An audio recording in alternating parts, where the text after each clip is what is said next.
Hope everybody's doing well. Start off with the game against Clemson. It was a hard-fought game. I know our guys were excited, practiced well. It was a four-quarter game, and as you watch the film and study what happened, they made a few more plays than we did. We made a few more mistakes than they did, and really that's what it came down to. You go back to our game with them a year ago that we won. It was kind of a role reversal. We made some catches. Emeka made a one-handed catch in the end zone. Devin Carter made a back shoulder catch. This year it was the other way around. And we had our opportunities. You got to give Clemson's players credit. They made some great plays. We had 2 turnovers that led to 10 points for them. And we dropped 2 interceptions. One right before the half would have prevented a score. They scored a couple plays later. The other, Aiden dropped, which might have been a pick 6. There was nobody on that side of the field. And we roughed the punter running into the punter, which led to 3 points. So there was a lot of points that were put on the board in plays that we were a part of, I felt. And not to discredit Clemson, they beat us in that game. But we definitely led to that by beating ourselves. And I think that's the biggest thing. When you lose a game like that, it comes down to a few plays, and sometimes you make them, and in this case they did.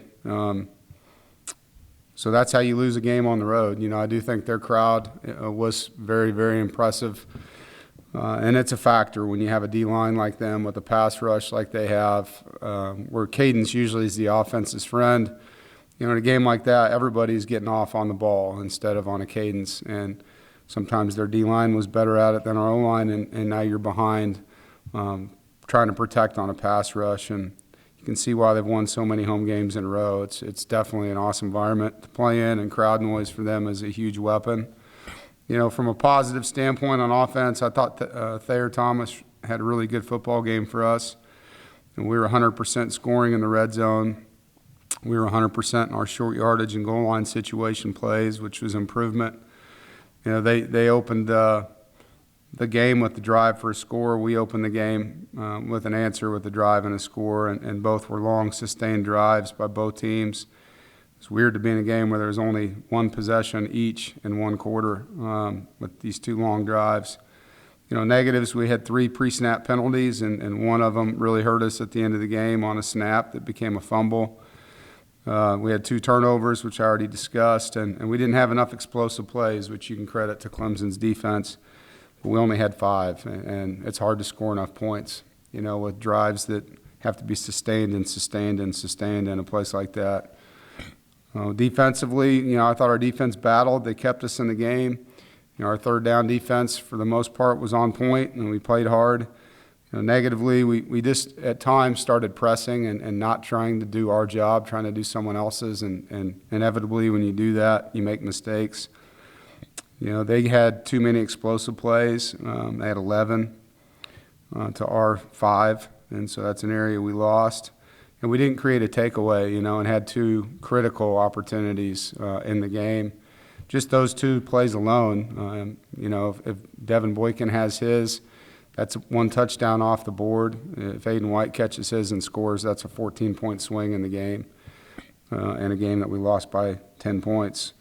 So plays like that you have to make in games like that, particularly when you're on the road.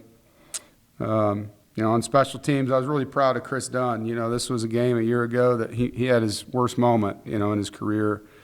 And I know this was a game that he had circled. And to come back and kick the ball the way he did, to nail a 49-yard field goal and be perfect on all his attempts. Biggest disappointing part of the game for me, special teams-wise, it's been an area that's helped us win games, and I felt not that it killed us, but the penalty that extended a drive on a roughing running into the punter was very costly, led to a field goal. Positively, Chris Dunn, I thought, did a great job. I thought our kicker on kickoffs, Colin Smith, our punter, our missile coverage, Darryl Jones really was a bright spot covering punts, had a couple solo tackles. So a lot to play for, 8 weeks, 7 games, and that's kind of how we've broke it down. We got a 7-game season here, and as you know, the landscape of college football changes dramatically every week, every single week. And so it's a 1 week at a time deal. And this week we play a really good Florida State team, the most impressive Florida State team we've played in a long time. Coach Norvell and his staff deserve a lot of credit for the turnaround they've had down there. They signed 13 players from the portal. They're a much older team. And the guys that weren't portal guys are guys that have been with them now for 3 years and have bought in, and they understand the scheme, they understand the expectation. You can see they're playing really fast. Offensively, it's what you think. You turn on film against Florida State, and they usually have tremendously good skill players, and they do. Their receivers can all run, and they've got a 6'7" receiver, Wilson on the number 14 on the outside. Tight end Douglas is a great player. Their O-line's playing better. It's been an area they've struggled in the past, and they're playing much better on the O-line. They're very balanced, averaging 200 yards plus in rushing. So you got to give them credit. Offensively, they've improved a lot. On defense, they're fast. They don't do a lot, but they do it well. I think their D-line is active, and number 5, the transfer defensive end, is in the backfield making plays, blocking kicks. They do play a lot of press coverage on the outside, not always, but I play a lot of it and force you to make contact catches and get off of bump and run. And they're well coached on the special teams. John Papuchis is a really good football coach for them. They've blocked 2 kicks. They're point extra and field goal block teams. Their returners are same guys playing on offense that make plays. They're really good players. Excited to play them. Excited to get back in Carter Finley Stadium, play in front of our fans. It's what is it? Teacher Appreciation Day. Yeah, thank you. So we get to, praise the teachers that have helped us in our lives, and I know for all of us on this call and that'll be listening to it, there's somebody like that. I would ask you to reach out and say thanks to someone along the way that helped you, or maybe helping one of your sons or grandsons. But I think it's a profession that's very underpaid and very difficult, and definitely a profession that deserves a lot of thank yous when they can get them. From our team standpoint, we're partnering with Linsky's Hope Foundation for College Football Mental Health Week, eliminating the stigma and increasing mental health resources for universities and colleges. We're fortunate here. We have a great partnership with our mental health team, and Ariane, who works with football, does a tremendous job. I know Grant Gibson, Tim McKay, and Corey Durden are going to be a part of handing out things to our players after we have practice the next couple days. And it's something that I think used to be looked at as a weakness or a stigma, and now to us, and to those that are involved in this, it's about bringing awareness and understanding it's another resource that can help you grow. We don't just need help physically, but we need help mentally, and it's something that people should take advantage of if they're not. There's a lot of people coming out of COVID, as we all know, that suffered with mental health illnesses. And so, trying to bring awareness to that. And I know last year, Emeka Emezi did a lot with that with our team, with the Linsky Foundation, and we hope to continue that this year. Lastly, I think this is just an opportunity to respond. I think in life, you find out who you are when you're knocked down. It's easy to be everybody they want you to be when things are good. But the best way to get over that feeling is to go back to work, put your head down, focus on what led to success earlier. We know what the formula is for that here. It's a great week of preparation, a great week of practice. A 1-0 mentality doesn't mean you get to celebrate wins and then linger with losses. You have a 24-hour window, and for us that window's over. So I'm excited about the opportunity to get back on the grass in the meeting room with our players and our staff and go back to work against a really good Florida State team. Questions? James. Yeah, Dave, correct me if I'm wrong, but I know he's been there a while. I don't think you guys have faced Jordan Travis yet, mainly due to injury. Can you just evaluate what he adds to that offense, not having seen him yet? No, you're right. He's been injured both years, so very athletic, first of all. I mean, he can run with the football. Comparing him last year to this year, last year I thought he was an athlete playing quarterback. This year he's a quarterback. He's throwing accurate passes. He's reading coverage. He's giving his receivers chances to make plays. He's moving around in the pocket, extending plays, not just to run. I think he ran to run would scramble to run, where now he's continuing to keep his eyes downfield. He's playing really good football, and like most quarterbacks, the longer you play, the better you get, and he's got a lot more game reps now. David. Hey, Dave. I know Bryson Spees is really kind of like a Swiss Army knife for you guys, but it seems like he was at left tackle a good bit, especially in the second half. Is that something we should expect to see more often? Yeah, I think, Spees is that for us. He can play every position but center. He probably could play there if we moved him there. But he's been rotating with Tim McKay and Belton in the game. We felt like we needed more help on the left side. It was a tough matchup at times. And sometimes you get in that environment and, just having a more experienced guy. Spees went in the game and handled the crowd noise better and was having more success, so we rode with him. But I've said this to you guys before. We look at all three of those guys as starters, and it's great to have the ability to rotate guys and help. When one guy maybe he's not playing as good as he has been, and have an answer for that. It's nice to have that ability. Aaron.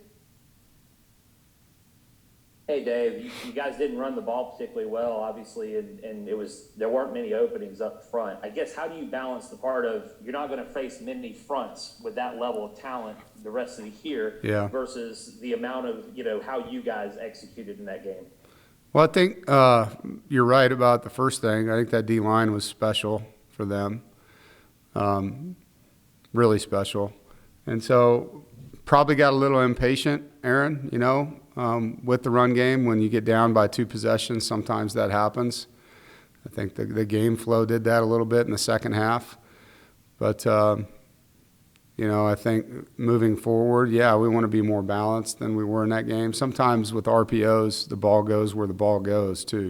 It's not because we didn't want to hand it off. The read told him to throw it.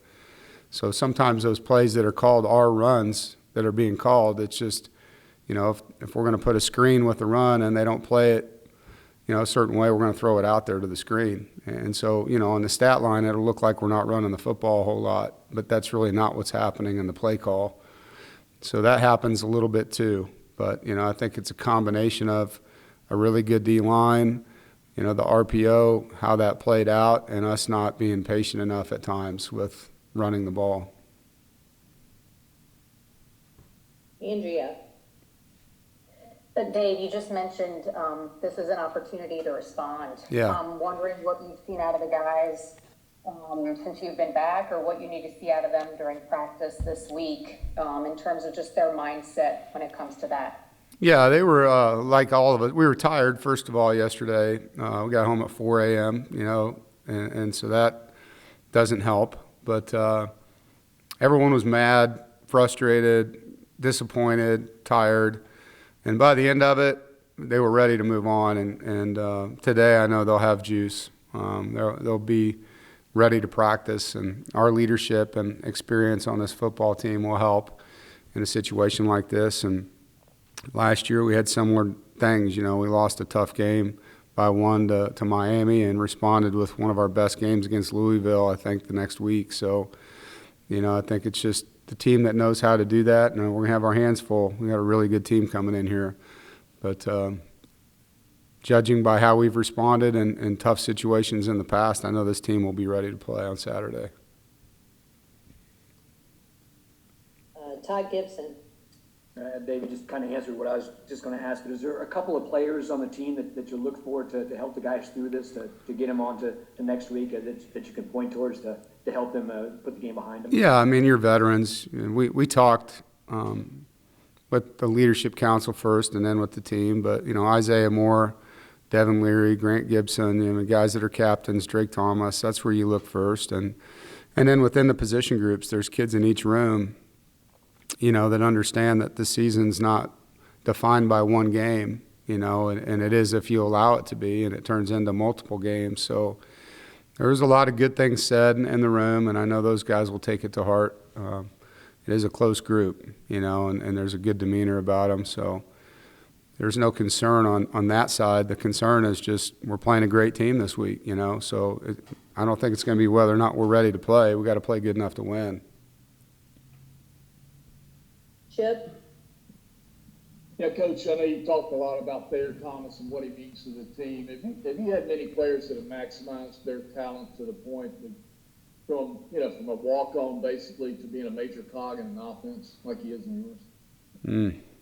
Yeah, I mean, on defense at Wisconsin, we had J.J. Watt, who obviously is one of the greatest to ever play, that walked on.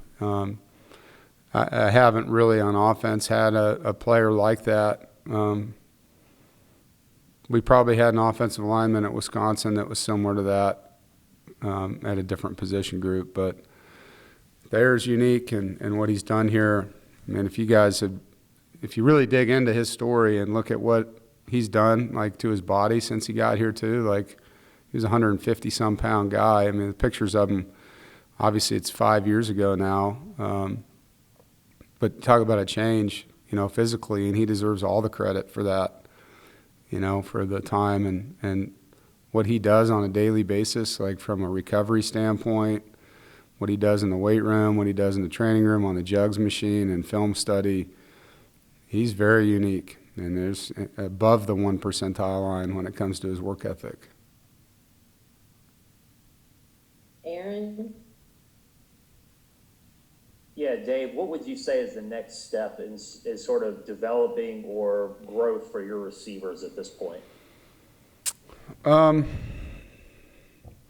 think just connecting on more deep balls, and this isn't all on them, right? I mean, we're overthrowing balls too. So I think just getting that downfield production to be more consistent, putting the ball where they can catch it for Devin Leary, giving those guys a chance to go up and make plays, and then when he does that, making the play.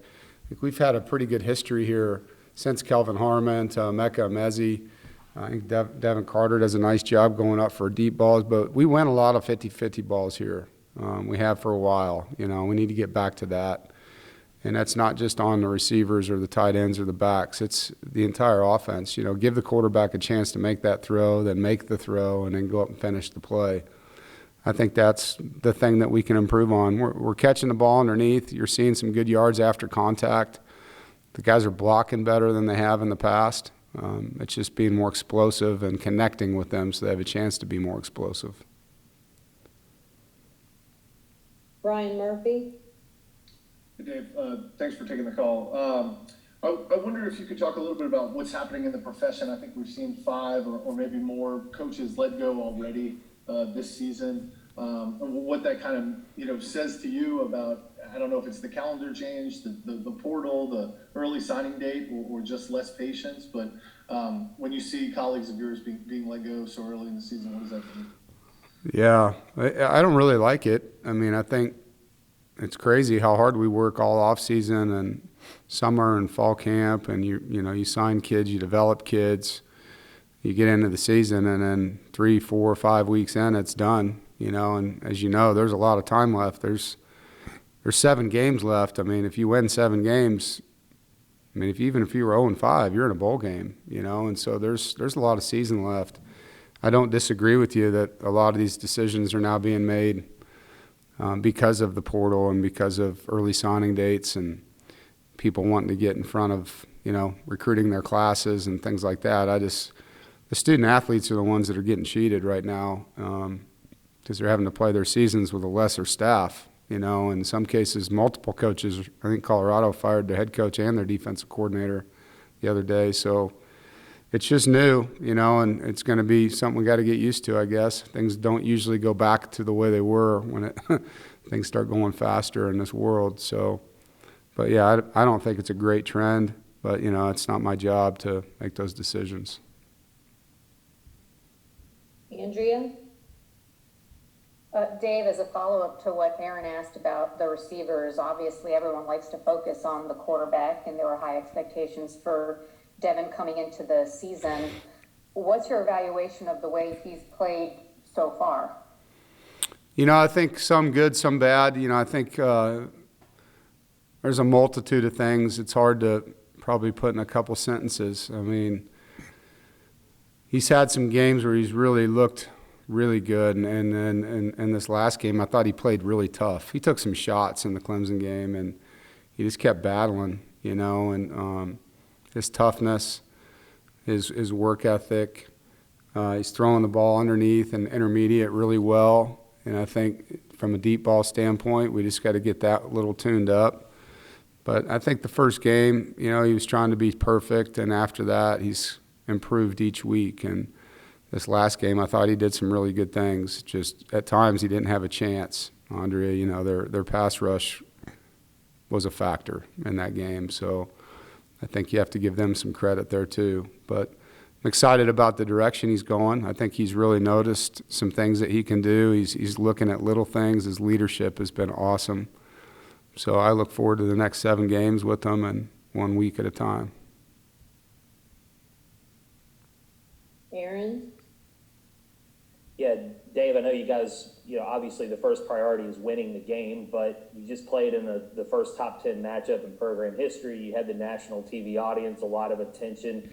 There's the variables that go into each week outside of the game with recruiting and so forth. How much value do you think your program got out of the past week with all the attention? No, it was great for our program, and it was earned.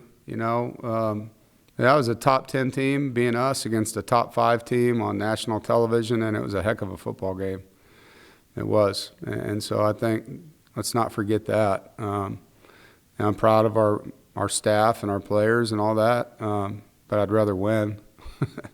But I think it was great, to answer your question. And, I think this team's earned respect for the first time in my tenure here. I can say that.